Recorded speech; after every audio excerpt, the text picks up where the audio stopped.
준미예수님, 오늘 또 마테오복음 함께 읽어 나가도록 하겠습니다.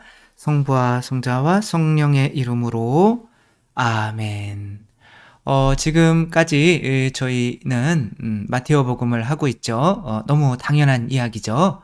시작을 이렇게 하면 안 된 거였는데, 아무튼 마테오복음을 하고 있는데, 저는 성경이나 모든 것이 다 그렇지만 읽을 때 제일 중요하게 생각하는 것이 이제 흐름이거든요. 그러니까 저도 책을 한번 써보니까 이제 한 사람이 책을 쓸 때는 그 앞에서부터 끝에까지의 어떤 연관성을 생각해서 이제 차례를 다 적어 놓고 그 흐름 안에서 하거든요.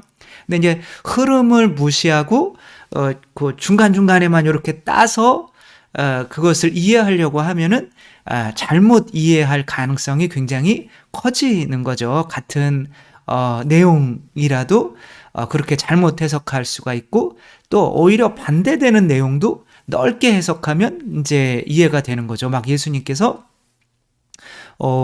부모를 미워하지 않으면 내 제자가 될 수 없다. 그런데 성경 정체에서는 부모를 미워하면 안 되는 거죠. 그렇죠? 근데 이제 그거만 딱 따와서 이렇게 한다면 이제 그게 잘못되는 거죠. 그래서 항상 그 흐름, 큰 흐름 안에서 해야 되는 거기 때문에 오늘도 마테오복음 이제 흐름 안에서 지금 어떠한 이야기들을 하고 있는지 하고, 오늘은 17장에 대해서 한번 해보도록 하겠습니다. 처음에 마테오복음은 이제 마테오 아마 자신이 12사도 중에 한 명으로서 어떻게 자신이 이제 구원에 이르렀는지를 본인의 어떤 신앙 체험 혹은 묵상해서 어떤 깨달은 또 예수님으로부터 배운 당신의 신학 안에서 이제 이것을 전개하는 거죠. 그래서 당시는 마테오는 행위로서는 굉장히 큰 죄인이었는데, 예수님께서 나를 왜 부르셨을까? 그리고 나를 어떻게 구원하셨을까? 라고 이제 생각한 거 안에서 왜 부르셨을까? 라고 하는 것은 이제 요한이 이제 마테오가 돈이나 세상 명예나 이런 것들을 이제 추구하고 쾌락을 추구하고 있다가 이제 아마 그것에 신물을 느끼고 아마 가난한 사람도 많이 도와줬겠고, 그쵸? 이제 이것은 하느님이시여 사람이신 그리스도의 시에 나오는, 성경에는 안 나오는 이야기인데, 마테오가 알게 모르게 이제 많은 사람들을 도와줘요. 그리고 이제 그런 삶에 대해서 신물을 느끼고 있기 때문에 예수님께서 그 사람을 보고 이제 부르신 거죠. 요것을 뭐라고 그러냐면 회개라고 하는 거죠. 그렇죠? 내가 세속 육신 마귀의 것들을 행복으로 생각하고 있는 사람들은 예수님께서 부르셔도 이제 귀를 막고 있기 때문에 난 그게 행복인데 예수님은 십자가에 못 박히는 게 행복이라고 하잖아요. 그러니까 그 말이 들릴 수가 없는 거죠. 근데 마테오 같은 경우는 이제 그런 삶의 신물을 느꼈기 때문에 예수님이 부르신 거예요. 그렇다고 내가 어떤 선행을 한 게 아니라 바로 교회 안에서 흘러내리는 이 씨, 그게 뭐예요? 마테오복음 안에서는 성령인 거죠. 그렇죠? 그 성령의 씨를 성모님께서 이렇게 성령으로 예수님을 잉태하시는 것처럼 하느님을 내 안에 잉태함으로써 성령으로 이제 구원을 받는 거죠. 그래서 이제 그리스도의 족보가 이제 뭐의 족보가 되는 거냐면 교회의 족보가 되는 거고, 그 교회 안에서 성령을 받아서 바오로 사도가 이렇게 얘기하죠. 하느님 나라는 먹고 마시는 일이 아니라 성령을 통하여 이루어지는 의로움과 기쁨과 평화입니다. 이렇게 얘기하죠. 그런 것처럼 성령으로 인해서 그게 이제 마테오복음 5장에 5장 6장 이렇게 산상설교죠. 그쵸? 가난한 사람, 마음이 가난한 사람은 행복하다. 그러니까 이미 내가 세속 육신 마귀를 버린 이 가난한 마음이 있으면 성령께서 들어와서 내 안에 하느님 나라가 이루어지기 때문에 하느님 나라가 나의 것이 된다. 이제 이런 식으로 이해를 하게 되는 거죠. 그쵸? 그래서 마테오복음 1장에서 9장까지는 그런 식으로 그리스도의 성령과 그 나라하고 그 나라가 바로 교회고 우리들 자신이고, 거기에 이제 교회의 족보, 그리스도의 족보에 들면 성령을 받아서 이제 구원을 이루어지게 되는데, 그 10장부터는 이제 그 성령을 전달할 그리스도의 대리자들이 있어야 된다는 거죠. 그래서 12사도를 뽑아서 이제 파견을 하시기 때문에 이 12사도를 뽑는 이야기가 나올 수밖에 없는 거죠. 그 다음에는 이제 11장에서는 교회가 이제 세상에 파견되었는데 교회를 마치 사람들이 예수님이 오셨어도 예수님을 알아보지 못하고 예수님을 받아들이지 못하는 것처럼 교회도 똑같이 회개라는 것을 하지 않으면, 회개가 뭐예요? 광야로 나오는 게 더 행복이다, 이런 거죠. 그렇죠? 도시라고 하는 곳에는 돈도 있고 명예도 있고 쾌락도 있는데 광야는 그런 게 없는 거잖아요. 그러니까 세례자 요한이 광야에서 외치는 이의 소리였잖아요. 사람들을 도시에서 광야로 나와야 예수님 만나서 더 행복해 라고 하는 이 과정을 거치지 않으면 교회도 예수님도 받아들일 수 없는 거죠.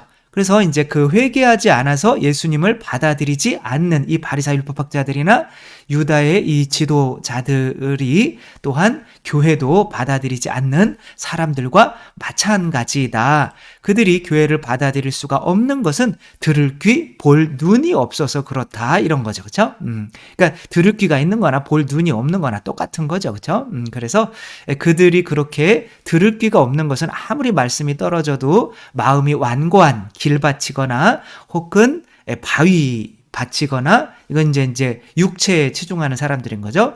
뭐 훅 끌어올랐다 훅 꺼지는, 혹은 이제 돈에 치중하는 이제 가시밭, 이런 세속육신 마귀의 욕구에 빠져 있는 사람들은 예수님을 혹은 교회를 알아볼 수가 없는 거죠. 그래서 바오로 사도는 약간은 적이었던 거죠. 길과 같은 교만이 있어 예수님이 하시는 말씀이 무엇인지 제대로 들어보려고 하지도 않고 그냥 박해를 하다가 눈에서 비늘이 떨어지니까 이제 보이기 시작하는 거죠.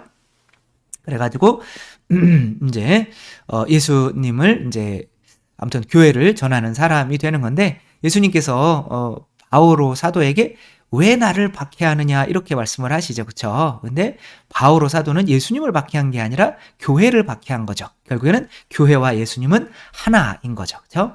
그래서 교회를 알아보지 못하는 것이나 예수님을 알아보지 못하는 것이나 똑같은 거고, 그러니까 교회를 알아보지 못해서 교회가 분열되고 이렇게 나가는 것들도 바로 이 세속육신 마귀에 치우쳐 있기 때문에 제대로 이해를 하지 못해서 이제 떨어져 나가는 것이다 라고 하는 거죠. 그래서 다시 또 무슨 얘기를 해야 되냐면, 다시 돌아오려면 믿음이 생기려면 어디로 나와야 된다? 광야로 나와야 된다. 그리고 그 광야로 나온 그 12사도들이 예수님의 그 빵과 포도주, 그러니까 살과 피를 내어주는 그런 중개자 역할을 하게 된다라고 하는 거죠. 그런 역할을 하게 되려면 베드로가 물 위를 걷듯이 반드시 뭐가 있어야 된다? 믿음이라는 게 있어야 된다라고 하는 거예요. 이제 여기서부터는 요한복음처럼 마테오 복음도 믿음에 대해서 굉장히 이제 강조를 하죠. 그러니까 세속육신 마귀가 예수님을 못 알아보게 만드는 것은 믿음이라는 게 생기지 못하게 만드는 거죠. 왜냐하면 예수님은 뭐의 눈으로 봐야 되는 거예요? 믿음의 눈으로 봐야 되는 거죠. 성경도 마찬가지인 거죠. 그렇죠? 성경을 머리로 해석하려고 하는 것이 아니라 믿음의 눈으로 바라봐야 이 성경이 올바르게 받아들여지는 거지, 믿음 자체가 없으면 유다인들은 아무리 구약 성경을 읽어도 거기가 다 예수님 이야기인데도 예수님을 발견해내지 못하고, 개신교와 같은 경우는 성모님이 은총이 가득하신 마리아여 기뻐하소서 주님께서 당신과 함께 계십니다. 이렇게 예수님의 피로 죄가 용서받지 못한 상태에도 예수님 하느님과 함께 계시고 은총이 가득하시면 원죄가 없고 그래도 그런 내용이잖아요. 그런데도 이제 그런 믿음이 없으면 성경을 아무리 읽어도 그게 이제 보이지가 않는 거죠. 근데 우리들은 자꾸 머리로 보고 이해하려고 하니까, 그래서 이제 베드로가 예수님의 물 위를 걷는 것을 보고 이제 물 위를 걸었기 때문에 이제 교회의 수장으로서 또 인정을 받을 수 있게 되는 거죠. 물론 그것이 이제 또 명확한 이유는 아니죠. 그렇죠? 그러나 예수님이 이제 하느님의 자녀이기 때문에 물 위를 걸은 것이나, 사람들이 나를 누구라고 하느냐라고 이렇게 물어가지고 이제 당신은 하느님의 아들이십니다, 이렇게 눈으로 볼 수 있는 이제 믿음의 눈이 생긴 거죠. 그렇죠? 그렇기 때문에 그래, 그럼 내가 너에게 하늘나라의 열쇠를 주겠다. 지금 내가 하느님께서 이스라엘의 지도자들, 종교 지도자들이라고 한 사람들은 이제 믿음이 없고, 그러니까 은총이 없고 성령이 없어서 자기들의 힘으로, 행위로 하느님처럼 이렇게 되면 구원받는다는 식으로 이제 가르치고 있기 때문에 예수님이 당신의 살과 피를 내어주셔서 그것을 먹고 마시지 않으면 영원한 생명을 얻는 거죠. 그렇죠? 그게 뭐 어떤 행위랑 상관이 없는 거죠. 바로 그 그리스도를 성모님처럼 아멘하고 내 안에 모심으로써, 내가 하느님을 내 안에 모심으로써 하느님의 성전이 돼서 구원받는 거지. 이 바리사 율법학자들처럼 이런 율법이 있으니까 우리 힘으로 이것을 지켜나가면 구원받을 수 있어? 그러면 예수님이 살과 피가 돼서 우리 안으로 들어오실 필요가 없는 거죠. 그러니까 예수님이 들어오셔야 예수님의 힘으로 우리가 그런 행위를 해나갈 수가 있게 되는 거죠. 그래서 이제 하늘나라의 열쇠를 당신을 알아볼 수 있는 믿음이 있는 베드로와 사도들을 통해서 이렇게 구원이 아니라 이제 교회를 세우시고 그 교회에 은총을 주셔서, 그러니까 지금 흐름대로 보자면 여러분들께서 이 하늘나라의 열쇠는 바로 무엇과 같을까요? 바로 지금까지 이제 뭐로 구원받는다고 그랬어요? 성령으로 구원받는다고 그랬죠. 그렇죠? 이게 바로 성령인 거죠. 그렇죠? 그러니까 이 성령이 교회 내에 지금 뭐로 존재하게 되냐면 교회 내에 바로 진리와 은총으로 존재하게 되는 거예요. 그러니까 이제 요한복음은 우리를 구원하시는데 핵심적인 게 바로 진리와 은총인 거예요. 우리가 미사로 따지자면 진리는 바로 뭐예요? 말씀의 전례이고 은총은 바로 성사인 거죠. 그렇죠? 근데 특별히 이제 아주 협소하게 보자면 하늘나라에서 우리가 에덴 동산에서 쫓겨난 이유가 뭐 때문에 쫓겨난 거죠? 죄 때문에 쫓겨난 거죠. 이것을 내 머리 위에다가 이렇게 쓰니까 저는 죄인인 거죠. 그래서 죄 때문에 쫓겨났는데 이 죄를 용서하는 권한일 수밖에 없는 거예요. 하늘나라의 열쇠는. 그렇죠? 그리고 그 권한의 힘은 바로 뭐인 거예요? 예수님이 돌아가셔서 피를 흘리셔야만 줄 수 있는 성령이신 거죠. 그래서 요한복음에서는 성령을 받아라. 누구의 죄든지 너희가 용서하면 용서받을 것이고 용서해주지 않으면 용서받지 못한 채로 남아있을 것이다 라고 하시죠. 그렇죠? 그러면서 교회를 파견하시는 거나 여기서 마태복음 16장에서 베드로 위에 교회를 세우셔서 하느님 나라의 열쇠를 주시고 네가 땅에서 매면 하늘에도 매어 있을 것이고 땅에서 풀면 하늘에도 풀려 있을 것이다 라고 하는 거죠. 그렇죠? 하늘이 묶여 있는 거, 천사가 불칼을 들고 못 들어가게 되는 건데 이 땅에서 그 죄를 용서할 수 있는 권한을 바로 이제 교회에 준 거죠. 그래서 이제 이 진리 그것이 이제 죄를 용서하는 권한인데 그것을 넓게 보자면, 크게 보자면 뭐로 죄가 용서받아요? 말씀으로 용서받죠. 그렇죠? 우리가 무슨 말씀으로 죄가 용서받냐라고 하는데 신부님들이 복음을 읽은 다음에 지금 읽은 이 말씀으로 저의 죄가 이제 깨끗이 씻어지게 하소서, 이런 기도를 나중에 속으로 드려요. 그러니까 말씀도 그리스도이시기 때문에 말씀으로도 죄가 용서받는 거예요. 그러니까 개신교도 뭐 성사나 고해성사나 성체성사가 없다고 해서 뭐 죄가 용서 못 받는다라고 뭐 할 수가 없는 게 바로 개신교는 또 뭐를 먹기 때문에, 말씀을 먹기 때문에. 그러나 또 예수님께서 누구의 죄든지 너희가 용서해주면 용서받을 것이고 용서해주지 않으면 또 용서받지 못한 채로 남아있을 것이다 라고 하는, 이게 뭐예요? 성사인 거죠. 그렇죠? 그러니까 예수님의 옆구리에서 이제 피와 물이 나왔죠. 그 아담의 옆구리에서 갈비뼈로 하와를 만든 것처럼 그리스도의 옆구리에서 이제 피와 물이 나왔는데 그 그리스도의 옆구리에서 나온 그 피와 물이 바로 이 성령인 거죠. 그렇죠? 이 성령으로 죄를 용서하는 뭐가 고해성사나, 그렇죠? 성체선, 내 살과 피를 먹고 마셔라. 내 살과 피를 먹고 마시지 않으면 너희는 영원한 생명을 얻을 수 없다라고 하는 이 성체성사가 생긴 거죠. 그렇죠? 그런 것들이 어디예요? 여기가 이제 헤르몬산이 바로 은총의 그리스도, 하는 그리스도께서 내려주시는 것이라면 바로 여기 카이사리아 필리피 지방에서 한 거죠. 그렇죠? 여기에서 바로 뭐를 해준 거예요?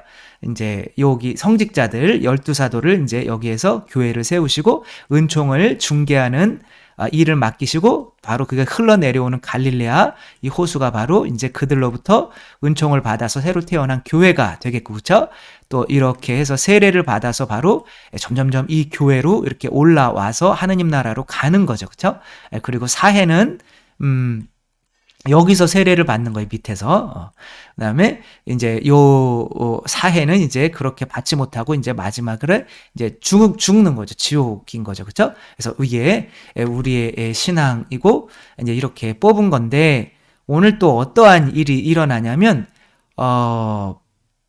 바로 어떠한 일이 일어나냐면 예수님께서 나는 죽어서 십자가에 못 박혀야 된다. 라고 이렇게 말씀을 하셔요. 그래서 이제 저는 16장 20절부터 여기서 끊거든요. 그러니까 16장 내용상으로는 이제 예수님이 교회를 세우시고 16장 20절부터는 이런 말이 나요. 그런 다음 제자들에게 당신이 그리스도라는 것을 아무에게도 말하지 말라고 분부하셨다. 왜 아무에게도 말하지 말라고 분부하셨을까요? 그것은 뭐 나중에 설명이 되겠지만 예수님께서 타볼산에서 변모하시고 내려오실 때도 이 이야기를 내가 죽었다가 부활할 때까지 이야기를 하지 마라 이렇게 말씀을 하시거든요. 그러니까 죽었다가 이게 죽으셔야 되는 거예요. 그러니까 이제 예수님은 그리스도로서, 그리스도가 뭐예요? 성령을 받은 자잖아요. 기름 부음 받은 자잖아요. 그러니까 성령을 받은 자로서 그 성령을 내가 너희들한테 이렇게 전해주는 통로의 역할을 하는데, 그러려면 반드시 죽어야 돼 라고 하는 거예요. 근데 죽기 전에 나를 그리스도라고 너희들이 인정을 해버리면 너희들도 이 은총을 사람들에게 전할 수 있는 능력을 잃게 돼, 상실하게 돼 라고 하는 말이 오늘의 핵심인 거예요. 그래서 바로 예수님께서는 이렇게 말씀을 하신 다음에 지금 내가 그리스도, 너희에게 지금 하늘나라의 열쇠를 주는 그리스도라는 것을 절대로 사람들에게 이야기하지 마. 아직은 너희들이 내가 죽어야만 하는 이유를 아직은 깨닫지 못했기 때문에 그런 식으로 전하는 그리스도는 진짜 그리스도가 아니라 잘못된 그리스도를 전하게 되는 거고, 너희들이 또 왜 죽어야 되는지 이유를 깨닫지 못하게 되기 때문에 너희들을 통해서 내가 주려고 하는 이 은총의 성사도 너희들이 해내지는 못하게 될 거야 라고 하시는 거예요. 그래서 그런 당신이 그리스도라는 말을 하지 말라고 하시는 거죠. 그러니까 그때부터 예수님께서는 당신이 반드시 예루살렘에 가시어 원로들과 수석 사제들과 율법 학자들에게 많은 고난을 받고 죽임을 당하셨다가 사흘날에 되살아나야 된다는 것을 제자들에게 밝히기 시작하셨다. 이때부터 밝히기 시작하는 거예요. 왜? 제자들을 교육해야 되니까. 너희들도 죽어야 된다는 것을 교육해야 되니까. 그래서 이 돌아가셔야 된다는 내용을 마테오복음에서는 몇 번 이야기하냐면 3번 이야기하셔요.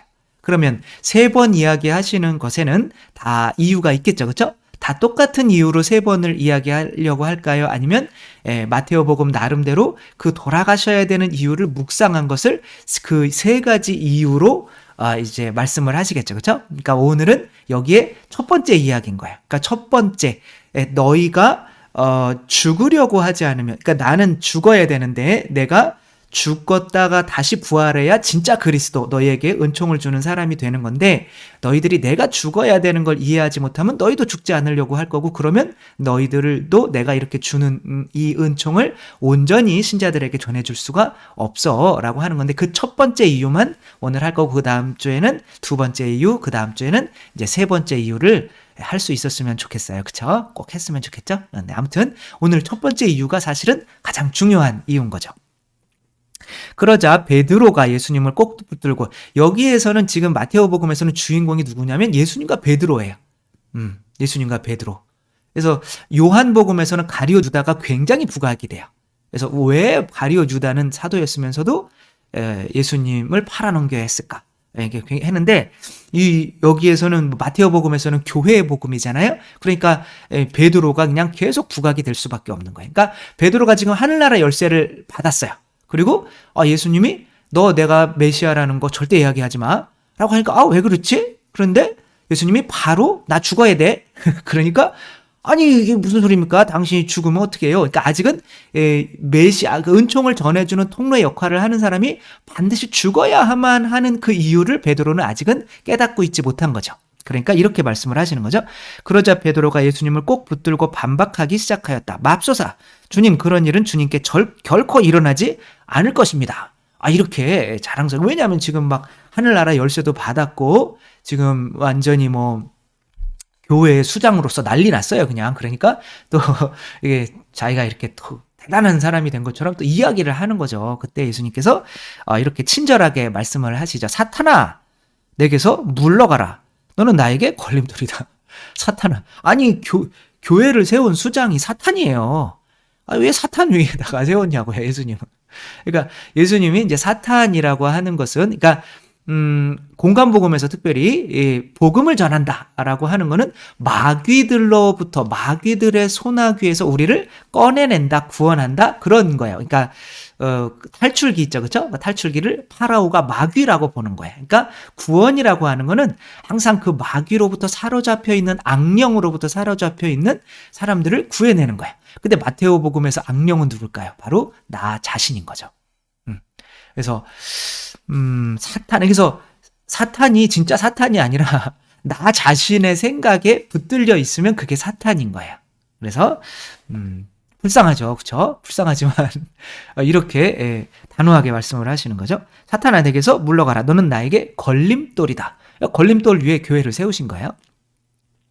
너는 하느님의 일은 생각하지 않고 사람의 일만 생각하는구나. 이렇게 말씀합니다. 그러니까 너는 사탄의 뜻을 따르는 거야 이렇게 안 말해요. 네가 네 자신의 생각대로 하면 넌 사탄이야 라고 하는 거예요. 그리고 그런 사탄으로서는 내가 너에게 맡긴 하늘나라의 열쇠, 그거는 너가 그 은총을 사람들에게 제대로 당연히 베풀 수가 없어 라고 말씀을 하시는 거죠. 그러니까 예수님께서는 교회를 세우시고 바로 뭐 해야 된다는 거를 말씀을 하시는 거냐면 너 죽어야 돼. 그렇지 않으면 이 은총 너 통해서 제대로 못 나가라는 거를 말씀을 하시는 거죠. 그래서 이제 그 예수님께서 이렇게 말씀을 하시고 그때 예수님께서 제자들에게 말씀하셨다. 누구든지 예수님을 따르려면 뭘 버려야 돼요, 여러분?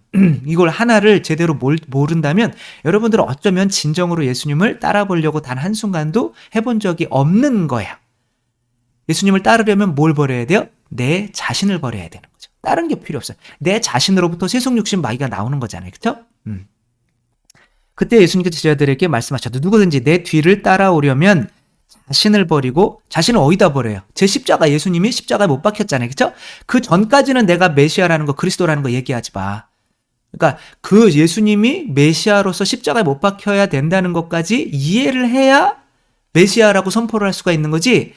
예수님 우리가 다 그래서 우리는 죽어야 됩니다. 다 이것을 이해하지 못하면 복음을 선포할 수가 없는 거예요. 그러니까 내가 죽었으니까 너도 죽어. 그 전에는 네 은총이 너를 통해 다른 사람들한테 못 나간다. 이렇게 말씀을 하시는 거예요. 정녕 자기 목숨을 구하려는 사람은 목숨을 잃을 것이고 나 때문에 자기 목숨을 잃는 사람은 목숨을 얻을 것이다.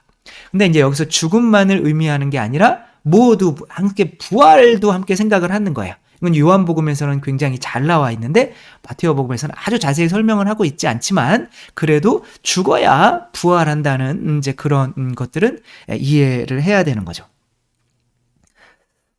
이제 여기서 이제 주는 게 생명의 양식이잖아요. 그렇죠? 이게 양식이라고 하는 거는 이게 뭐 5,000명을 먹이신 기적부터 시작하는 거잖아요. 이 이야기가. 그러니까 5,000명을 먹이신 이 양식은 예수님의 살과 피이고 예수님의 살과 피를 먹고 마셔야 내가 죄로부터 구원이 되는 거예요. 그렇죠? 그러니까 죄로부터 예수님의 살과 피를 먹고 마셔야 구원이 된다는 거는 간단히만 말씀이 드리자면 그러니까 아담과 하와가 왜 죄를 지었죠? 아담과 하와는 선악과를 따먹었죠. 그렇죠? 근데 선악과를 따먹은 이유가 뭐예요? 왜 따먹었어요? 뱀이 뭐라고 그랬어요? 그 선악과를 따먹으면 누구처럼 된다고 그래요? 하느님처럼 된다고 그래요. 그렇죠? 그래서 하느님처럼 되려고 하는 게 뭐예요? 죄인 거죠. 그렇죠? 근데 이 하느님처럼 되려고 하는 이 죄에서 벗어나려면 그러니까 내가 이미 하느님이다라는 믿음이 없으면 이 죄에서 벗어날 수가 없어요. 왜냐면 나는 인간이야 라고 하면 누구든지 어떤 인간이든지 다 자기 안에 뱀이 있거든요. 파라오가 있거든요. 근데 너는 돈을 많이 벌어야 돼. 그래야 행복해. 뭐 이러는 거죠. 그렇죠? 그러니까 돈이라고 하는 거는 내가 재물이잖아요. 갖는 거잖아요. 그렇죠? 그래서 선악과를 안 바친 거잖아요. 그 가지려고 하는 것 자체가 내가 뭐가 되려고 하는 거예요? 하느님이 되려고 하는 거죠. 그렇죠? 그러니까 세상의 주인은 누구밖에 없어요. 하느님밖에 없죠. 그렇죠? 그럼 내가 그러니까 하느님이 주님이라고 하면 내 거에서 내가 재물을 누가 훔쳐갔다고 하거나 돈을 꿔가서 안 갚는다고 하거나 심지어 내 자녀까지 죽는다고 하더라도 하느님이 가져가시면 내가 뭐 어차피 나는 하느님의 아들이니까 하느님 아버지가 주면 받고 안 주면 안 받고 뭐 그러면 되는 건데 그쵸? 근데 그런 게 뭐 내가 내 아들을 열심히 키웠는데 하느님이 나의 아들을 데려가시다니 나는 그런 하느님은 안 믿어 라고 한다면 진짜 하느님을 믿은 것이 아니라 이제 내 아들을 통해서 내가 하느님처럼 되려고 했었던 거죠. 성당에 30-40년 다녀도 그 죄에서 벗어날 수가 없는 거예요. 그러니까 자동적으로 하느님만이 행복이신데 내가 선악과를 딱 먹으면서 육체적으로 내 행복을 추구하려고 하는 거고 성욕이죠. 그렇죠? 그것으로 창조를 하려고 하는 거예요. 내가 창조자가 되려고 하는 게 육신이고 이제 마귀는 뭐냐면 하느님만이 유일한 심판자인데 너 왜 그랬어? 그러니까 저 자매님 때문에 저 하와 때문에 당신이 만들어준 하느님도 심판해요. 당신이 만들어준 저 여자 때문에 내가 솔직히 세속 욕심 마귀. 그러니까 이게 돈에 대한 재물에 대한 욕심, 성욕, 그다음에 사람을 심판하는 마음, 요것이 이제 바로 하느님의 습성이란 말이야. 그러니까 내가 하느님이 아니다라고 생각하면 내 안에 있는 자아가 자동적으로 그것을 이용해서 하느님처럼 되려고 하는 거예요. 나도 모르게. 여러분들이 사람 심판하는 게 하느님처럼 되려고 하는 거 몰랐잖아요. 그렇죠? 근데 그게 심판관은 하느님밖에 없으니까 사람을 심판하면 내가 스스로 하느님처럼 되려고 하는 거란 말이에요. 이것은 내가 이것으로부터 극복하기 위해서는 내가 하느님임을 믿어야 돼요. 그러면 내가 하느님임을 하느님의 자녀이기 때문에 하느님임을 믿으려면 어떻게 해야 돼요? 하느님이 살과 피를 주셔서 내 안에 들어와 계셔야 돼요. 그러니까 성모님처럼 이 하느님을 당신 안에 잉태하고 계시면 나도 그럼 하느님과 하나네? 그럼 굳이 하느님이 될 필요가 없겠네. 돈에 대한 욕심이나 성욕이나 뭐 사람을 심판하는 마음이 저절로 사라지겠죠. 그렇죠? 이미 하느님인데 그런 걸 통해서 하느님이 되려고 할 필요가 없잖아요. 그렇죠? 그래서 모든 죄에서 벗어나는 유일한 믿음은 바로 내가 하느님이다라고 하는 믿음인데 그 믿음을 주는 것은 바로 하느님 아버지께서 너는 내 자식이야 라고 하면서 주시는 살과 피란 말이에요. 그래서 살과 피를 먹고 마시지 않으면 영원한 생명을 얻을 수 없는 거죠. 근데 그것을 전해야 되는 건데 그 살과 피를 전하려고 하면 반드시 죽어야 되는 거잖아요. 그렇죠? 그래서 그 은총을 전하는 사람들은 중개자들은 반드시 죽어야 돼요. 왜? 내 안에 있는 살과 피 안에 있기 때문에 그것을 주려면 어떻게 해야 돼요? 내가 꺼내서 줘야 되잖아요. 그렇죠? 그럼 내가 죽어야 되는 거죠. 그러니까 예수님께서 이게 양식이잖아요. 부모님이 자식한테 너는 내 자식이야 라는 거를 믿게 하려면 어떻게 해야 돼요? 너는 내 자식이야 라는 걸 믿게 하려면 밥을 줘야 되는 거죠. 근데 뭐 식모통에서 주면 안 되는 거죠. 그러면 식모가 엄마인지 알겠죠. 그렇죠? 그러니까 부모님이 직접 당신이 고생하셔서 굳은 살도 막 보여주면서 고생하는 모습을 보여주면서 그 양식을 줄 때 그것을 먹을 때 이분이 진짜 내 부모님이시구나. 그러니까 나도 사람이니까 나도 부모님처럼 두 발로 걸을 수 있고 부모님처럼 말도 할 수 있고 부모님처럼 사회생활도 할 수 있겠네 라는 믿음이 생기면서 이전에 있었던 나를 얽어매고 있던 자아의 세속육신 마귀의 욕구에서는 조금 이제 벗어날 수가 있게 되는 거죠. 그렇죠? 그렇기 때문에 항상 내가 은총을 줄 때는 내 살과 피가 섞여야 돼요. 예수님의 살과 피를 줄 때도 신부님이 고해성사를 할 때도 고통스러워요. 그래 당연히 고통스러워야 되는 거예요. 근데 그런 고통 없이 그 은총을 주려고 한다면 어떻게 되는 거예요? 그 은총이 거기서 막히게 되는 거예요. 그래서 내가 만약에 누군가 치유 좀 해주십시오 그랬는데 나는 내가 해본 치유가 안 되면은 내가 믿음이 없다는 게 드러나잖아요. 그렇죠? 자존심이 상하잖아요. 그러니까 나는 그런 거 할 수가 없어요. 나한테는 그런 거 안 나가요. 라고 하는 게 내가 나를 살리려고 하는 거잖아요. 그렇죠? 그러니까 자기를 살리려고 하는 사람에게는 어쨌거나 그 은총이 나갈 수가 없는 거예요. 그렇기 때문에 그렇게 되면 이제 이 자녀가 이제 구원을 받게 되는데 그렇게 내가 은총의 통로로서 내 자신을 죽여서 그 은총을 주고 있다면, 그래서 내가 부모님으로부터 받는 그 은총 때문에 내가 죽고 있다면 어떻게 되는 거예요? 내가 죽고 있다면 부모님은 계속 그 은총을 주시겠죠. 그렇죠? 그래서 빵과 성령과 하느님 나라의 열쇠와 생명은 같은 거예요. 그러니까 사랑을 준다거나 성령을 준다거나 하느님 나라의 열쇠를 준다거나 뭐 은총을 준다거나 뭐 아무튼 다 똑같은 거예요. 그러니까 이 부모님이 믿음을 주는 그 사랑을 주잖아요. 그게 밥이잖아요. 그렇죠? 그러니까 그 밥 안에는 모두 들어있는 거, 생명도 들어있는 거죠. 그렇죠? 이거 안 주면은 죽는 거잖아요. 근데 부모님이 이 자식이 안 죽으려고 하면 더 이상 밥을 안 줘요. 그러니까 예수님께서는 나는 아버지를 위해서 내가 생명을 바치기 때문에 아버지께서 나를 사랑해 주신다. 그래서 내가 다시 부활할 거다. 이렇게 말씀을 하시거든요. 그러니까 아들은 다 사랑해야 되는 거 아닌가요? 이렇게 얘기할 수 있거든. 근데 천만의 말씀이에요. 그러니까 부모가 주는 이 사랑 때문에 자식이 죽질 않으면 부모는 이 밥을 주는 맛이 없어져요. 그러니까 아예 안 줘. 너 그냥 차라리 죽어버려. 이렇게 된단 말이에요. 이게 무슨 소리냐면 만약에 여러분이 이제 자식을 낳고 키우는데 이제 미래를 잠깐 볼 수가 있었어요. 그래서 여러분 자식이 이제는 이제 절대로 자기가 죽지 않아 쇠속육신 마귀에 휩쓸려서 거기서 벗어나질 못해서 누구라고 할까? 빈라덴 혹은 뭐 히틀러가 분명히 될 거예요. 그래서 히틀러는 자기가 권력을 통해서 내가 막 휩쓸어가지고 내가 임금이야, 내가 왕이야, 내가 하느님이야, 뭐 이렇게 될 거예요. 그래서 유태인을 600만 명 죽이고 수많은 사람을 죽이게 하고 할 사람이 될 거란 말이에요. 여러분들은 그거를 봤어요. 그리고 100% 그렇게 될 수 있다는 걸 알아요. 그러면 그 아이에게 계속 밥을 먹일 거예요. 그러면 여러분도 똑같이 그런 악마가 되는 거잖아요. 그렇죠? 그러니까 부모님은 그렇게 밥을 줄 맛이 없어지잖아요. 그렇죠? 그러니까 오히려 안 줄 수가 있단 말이에요. 아무리 자식이라고 하더라도 여러분들은 자식이 조금씩 자기 자신이 죽어가는 거예요. 네 발로 걷고 싶은 마음에서 자꾸 두 발로 걸으려고 일어서려고 하고 말도 못하는 그런 말 안 하고 싶은데 그래도 엄마란 말 한번 해보려고 옹알이를 옹알옹알 하는 그런 모습 때문에 여러분들이 그 죽어가는 모습이 아름다워서 여러분들이 밥을 주는 거란 말이에요. 그래서 얘가 사는 거예요. 그러니까 이제 그것은 요한복음에서 설명이 되는 거지만 마테오복음은 이제 그건 알고 있지만 내가 죽었다가 살아나야 되는 것처럼 너희도 죽었다가 살아나야 되는 거를 이해하지 못하면 나도 그리스도라고 하지 말고 너희도 그렇게 하게 되면 이것을 제대로 전할 수가 없는 거야 라고 말씀을 하시는 거예요. 그래서 바로 교회를 세운 다음에 바로 나도 죽어야 되고 너희도 죽어야 돼 라는 말씀을 하시는 거죠.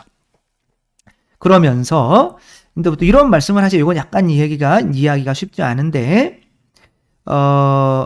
내가 너희들에게 말하는데 여기에 서 있는 이들 가운데 죽기 전에 사람의 아들이 자기 나라에 오는 것을 보게 될 것이다.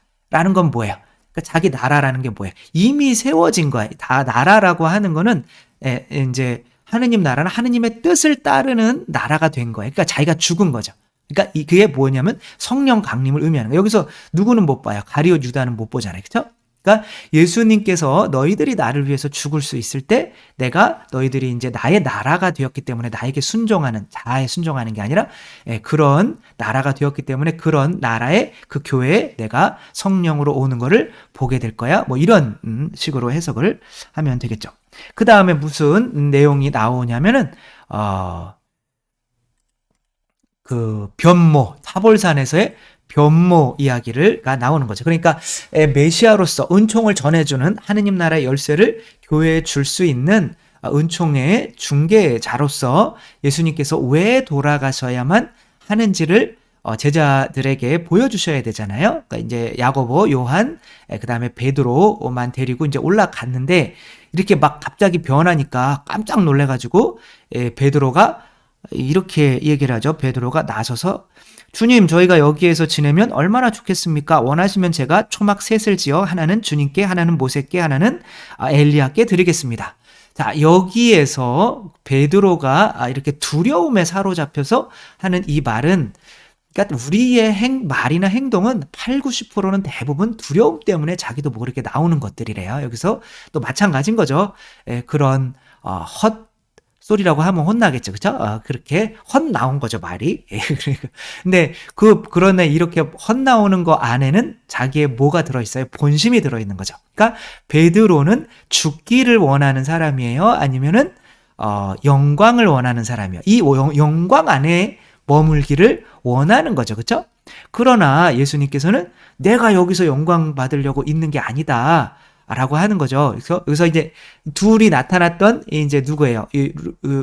모세와 엘리야죠. 그죠?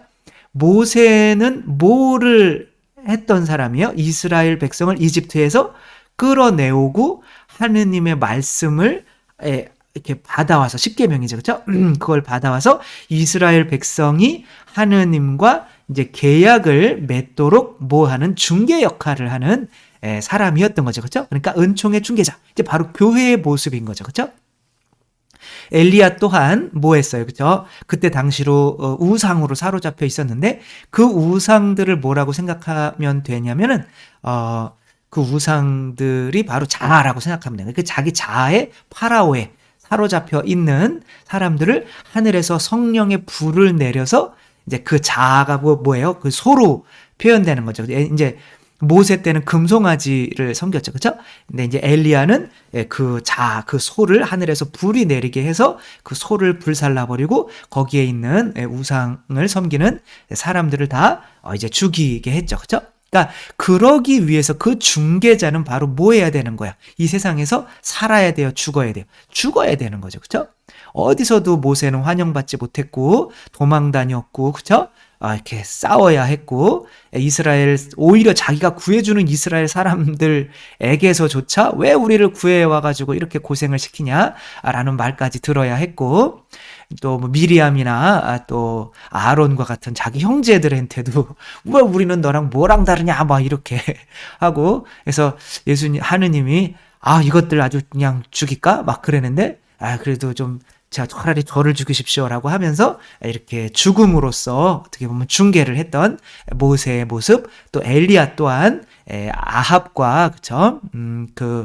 자매님 이름이 뭐였죠? 그 부인 다 우상들을 섬기고 있었죠. 이제 그것으로부터 박해받아서 혼자 도망갔다가 아무도 자기를 맞아주는 사람이 없는 우상으로 깔려 있는 여기에서 이제 죽음이죠, 그렇죠? 그 죽음. 을 통해서 다시 와가지고 이제 성령으로 이제 그들을 다 없애는 이제 이런 역할을 한 거죠, 그렇죠? 그래서 어떻게 보면 좀 엘리야는 어떤 모습과 같냐면은 성령으로, 그러니까 요한의 모습과 같은 것 같아요. 그러니까 성령으로 세례자 요한, 이제 바로 성령으로 자아가 죽는 게 더 행복해. 광야로 나오는 게 더 행복한 거야. 세속육신 마귀를 죽이는 게 광야잖아요. 그렇죠? 예수님이 광야에서 세속육신 마귀와 싸우신 게 그 세 가지 유혹이잖아요.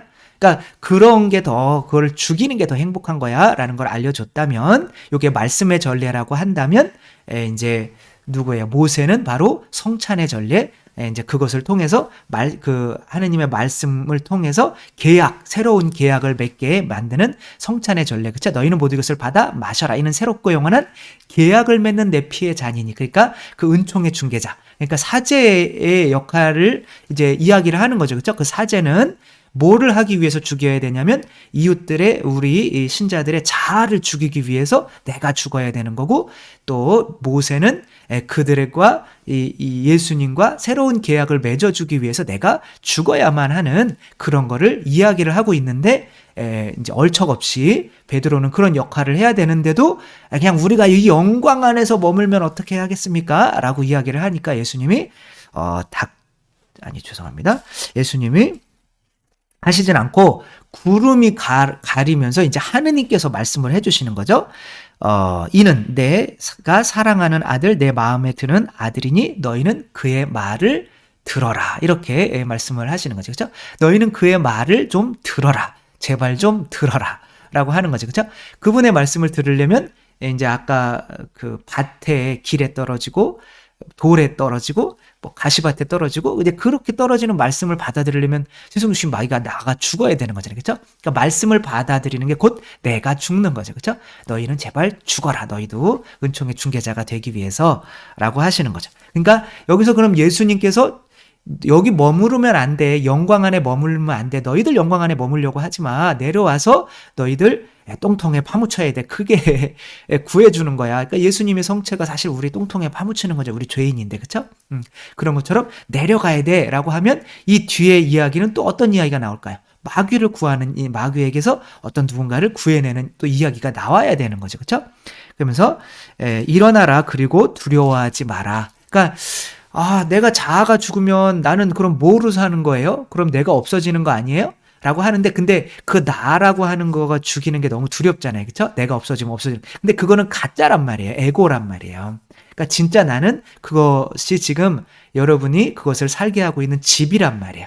그러니까 그 집 안에 있는 그 뱀을 나라고 여기면 안 돼요. 그거 죽어도 상관없어요. 그 안에 나라고 여기는 거를 내 안에 예수님을 받아들여서 그게 바로 나다라고 여겨야 내가 성전이 되는 거죠. 그렇게 살아도 돼요. 나는 예수님입니다. 그렇게 살아도 돼요. 나는 뱀입니다. 이렇게 살지 말고 나는 예수님입니다. 그거 어때요? 나는 예수님인데. 그쵸? 그게 훨씬 행복인 거죠. 그거 해주려고 오시는 예수님의 살과 피로 우리 안에 들어오시는 거죠. 그쵸? 그런데 내려오시면 사람의 아들이 죽는 이들 가운데서 다시 되살아날 때까지 똑같이 말씀하시는 거죠. 그쵸? 지금 본 것을 아무에게도 말하지 마라. 그러니까 지금 본 것을 뭐예요? 그러니까 하는 예수님이 메시아가 영광이고 은총을 내려주는 거는 맞아요. 은총의 중개자는 맞는데 이것을 이제 아무에게도 얘기하지 마라. 내가 언제까지? 죽었다가 부활할 때까지. 그러니까 이 은총을 주는 방식은 뭐라는 거예요? 내 죽음이라는 거예요. 내 죽음을 통해서 은총을 준다는 거예요. 그러니까 예수님이 아버지로부터 받은 은총을 어떠한 식으로 우리에게 주셨어요? 십자가 못 박혀서 죽음을 통해서 흘려보내셨잖아요. 그렇죠? 우리 교회 동안 살려고 이 세상에서 부자가 되고 이 세상에서 쾌락을 먹고 마시는 거에 너무 치중하고 그 다음에 이 세상에서 교만해져서 막 권위의식으로 하면 이런 상태에서는 은총이 꽉 막혀버린다는 거예요. 그래서 죽음을 통해서만 내 살과 피를 통해서만 그 은총이 간다는 거야. 그래서 또 이제 엘리야에 대해서 내려오면서 물어봐요. 이들이 이제 엘리야가 나타났었잖아요. 그렇죠? 아니 율법학자들이 어찌하여 엘리야가 먼저 와야 한다고 말합니까? 이제 요거는 그 외경에 있는 거예요. 외경에 엘리야가 먼저 와야 된다. 그러니까 외경은 이제 뭐냐면 이제 구약의 46권에 들어가지 않은 성경에 있는 거예요. 그런데 이제 그런 이야기들이 있는 거예요. 그러니까 메시아가 오기 전에 엘리야가 먼저 와야 된다는 이야기가 있죠. 그렇죠? 거기가 아니네요. 유다교의 한 전통에서는 말라기 3장 23절을 바탕으로 엘리야를 메시아로 그러니까 말라기서에 그런 이야기도 나오기는 하지만 그런 명확한 이야기는 외경에 나와요. 제가 배운 바로는 그래요. 그 뭔지 기억은 안 나지만 아무튼 뭐 정경으로 들어오지는 않았지만 그들이 믿고 있는 거지. 그러니까 왜냐하면 이때까지는 아직 정경이 뭐가 진짜 정경이고 성경이고 아니고 그게 성립되지가 않았어요. 그러니까 그냥 다 성경이라고 알고 있었던 거거든요. 그러니까 근데 이제 예수님은 그 엘리야는 아까 제가 뭐라고 설명을 했죠? 엘리야는 누구와 비슷하다고? 세례자 요한. 그래서 예수님께서 이렇게 말씀을 하시죠. 엘리야는 이미 왔지만 사람들은 그를 알아보지 못하고 제 멋대로 다루었다. 그처럼 사람의 아들도 그들에게 고난을 받을 것이다. 그러니까 엘리야를 이해하지 못하면 세례자 요한처럼 세속육신 마귀를 죽여야 함을 이해하지 못하면 나도 똑같이 그들이 이해하지 못한 요한을 죽인 것처럼 나도 그들이 나를 죽일 거야 라고 하는 거죠. 그러니까 우리가 세속육신 마귀를 죽여야 되는 걸 모르면 돈에 대한 욕심, 육시적인 쾌락, 그 다음에 사람을 심판하는 마음, 교만이죠. 그렇죠? 이거를 죽여야만 되는 걸 알지 못하면 예수님이 그 안에 들어가면 누구든지 그 사람이 또 예수님의 목을 치게 돼 있는 거예요. 그러면서 내려와서 이제 어떠한 일을 벌이냐면 이제 누구예요? 이 마귀 들린 아이를 이제 고치죠. 치유하시죠. 그렇죠? 마귀 들린 아이가 이제 누구냐면 그리고 이제 여기는 지금 변모의 모습인 거예요. 그러니까 변모와 마귀 들리는 이야기를 한꺼번에 이제 그림으로 그린 게 이게 바로 라파엘로의 그림인 거죠. 그렇죠? 저는 라파엘로의 그림을 생각보다 엄청 커요. 야, 저걸 어떻게 그렸지? 진짜 대단하시다. 이렇게 그랬는데 엄청 큰데도 되게 자세하더라고요. 이렇게. 그러니까 정말 대단한 분이었던 것 같아요.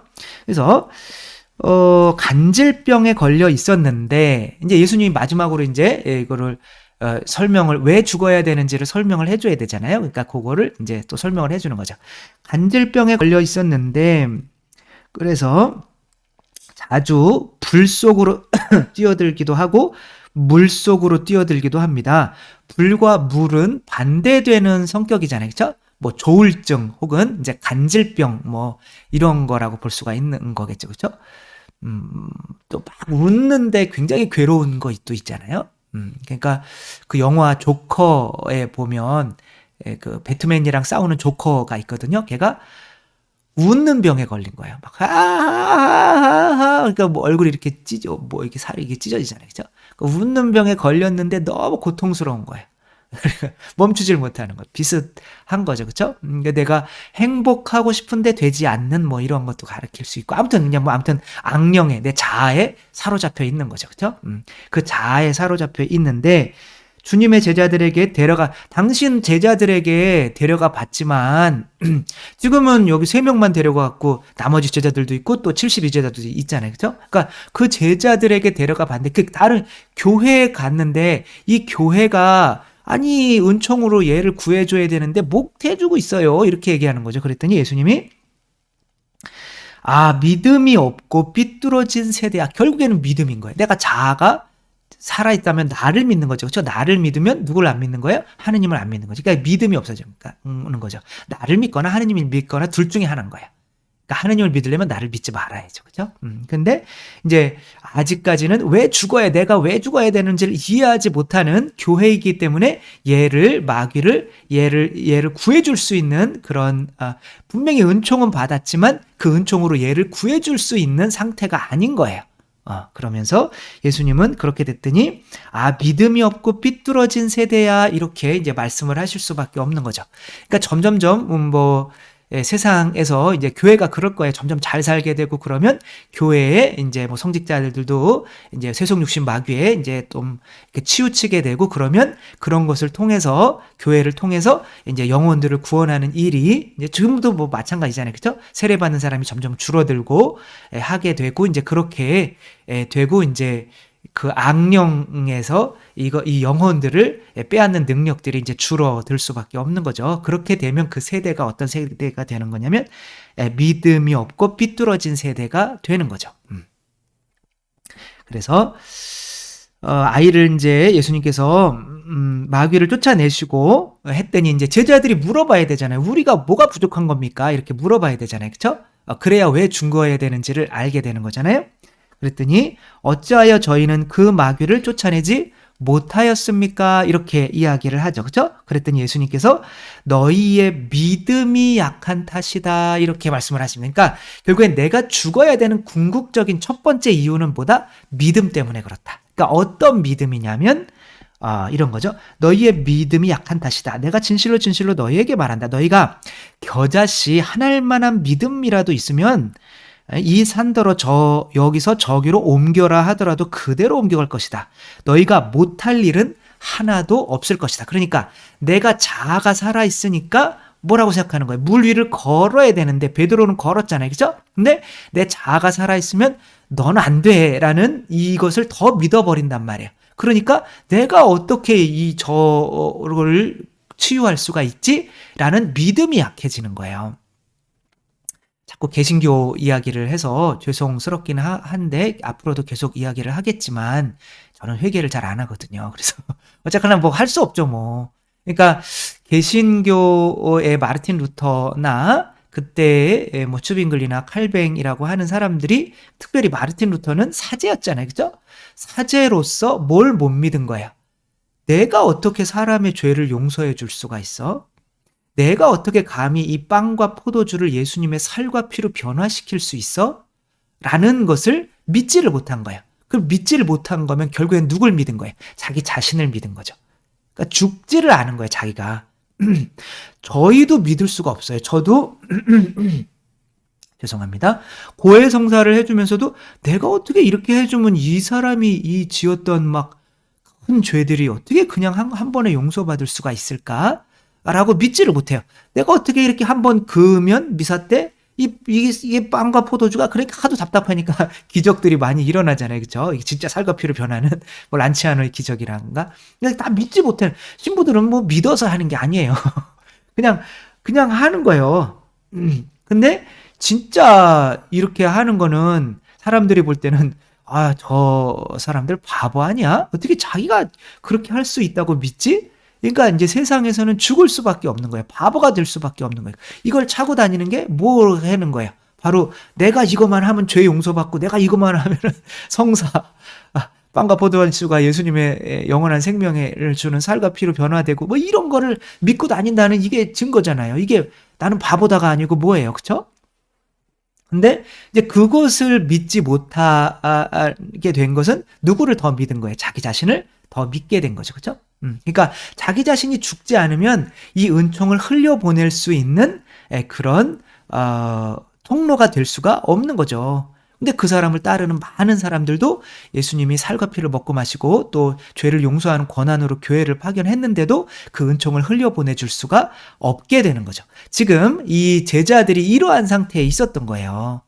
그렇기 때문에 이제 예수님께서 근데 여기서 이제 21절이 생략이 돼 있어요. 근데 21절을 넣기도 하고 생략을 하는 거예요. 그러니까 우리가 보는 이 신약 성경은 이렇게 신약 성경을 그대로 된 사본은 이제 누군가가 쓴 거죠. 그렇죠? 그런 사본은 하나도 없어요. 그러니까 그 사본들을 짜집기 한 게 여러분이 보는 지금 신약 성경이에요. 그러니까 거기에서 어떤 사본에는 있고 어떤 사본에는 없기 때문에 거기에서 근데 이 사본 대부분의 사본에는 있는 것 같으니까 그러니까 그걸 A, B, C, D로 나누거든요. 등급을. 그래서 정말 뭐 이거는 여기 들어갔을 수밖에 없다라고 하는 건 A. 그래서 그것들은 지금 여기 위에 있는 거고 뭐 B, C, D는 어떤 거는 이제 그런 말이 들어가 있을 리가 없다. 그러면 뭐 그냥 완전히 빼버리는 거고 그걸 어떻게 정하는 거냐? 손 들어서 정하는 거예요. 많이 되게 다수결로.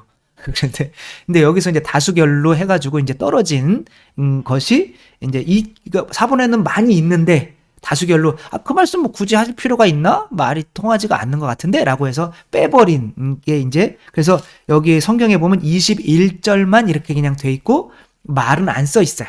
근데 그것이 이런 주석 성경 같은 데 보면 밑에 써 있거든요. 그게 뭐라냐면 일부 수사본들에는 그런 것은 기도와 단식이 아니면 나가지 않는다라는 말이 들어있다. 이렇게 나와 있어요. 그러니까 예수님이 뭐라는 거예요? 그러니까 기도와 단식이 뭐 하는 거야? 뭐 하는 거라는 거예요? 바로 내 자신을 죽이는 도구라는 거예요.